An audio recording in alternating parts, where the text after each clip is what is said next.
And maybe that's just the immigrant upbringing of just like, how are you going to pay your bills? That's all anyone cared about. Well, the funny thing is I had that too. Yeah, no, for sure. My parents are immigrants too, but I think that I think I got really lucky to figure out what I loved really early. Yeah. And I got really lucky that I got to get really good at it really early.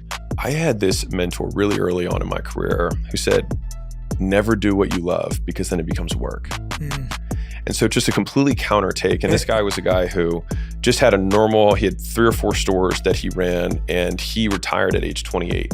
And not as a gazillionaire. I think he made something in the neighborhood of probably like $30,000, $40,000 a month, take home. And for 20 years, he did nothing besides collect his money once a month. And then he played golf 5 days a week. And he got to hang out and basically be there for the entirety of his kids. And he loved that. And that was that he accomplished. He used to tell me, he's like, I slayed the dragon of life. And so what's interesting is that now that his girls are out of the house, he now is going back and he's back into work. He's like, well, what am I going to do now, right?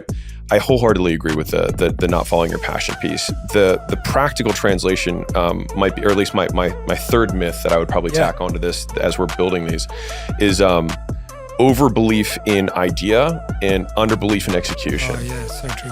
And so there's 2 elements to this. So one is that I think many people who are intimidated to start believe that they have to start the next Facebook. And the Zuckerbergs and the Bezos of the world are so incredibly rare. The vast majority of people who've gotten into business have many failed businesses that led them to fail into success, right? And so one is that the idea has to be this big, amazing thing. And the second is that that the idea itself is the success, right? Because they'll share it with as many people as they can, and they almost scratch the itch of starting when you haven't done anything. I say there's basically 4 steps to starting a business. It's like you have to get an LLC, you take the LLC to a bank, and then you get a bank account, and then you connect that bank account to a payment processor.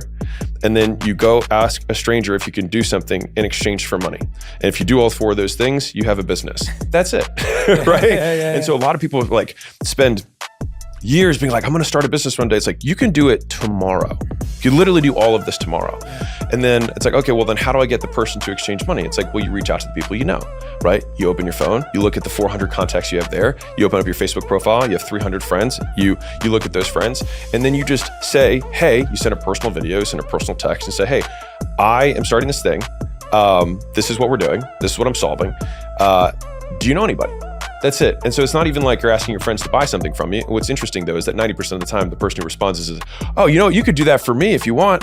But that just gives you the easiest way that costs $0. And because we're all connected with the internet and phones, it's like the barrier to entry has never been lower than it is now. It's just the problem is that the barrier to distraction is even lower.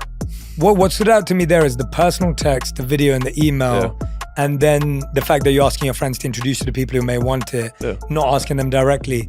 That first part, the amount of emails I get, and I'm sure you get as well, of people pitching their services to you, but none of them are personalized. Yeah.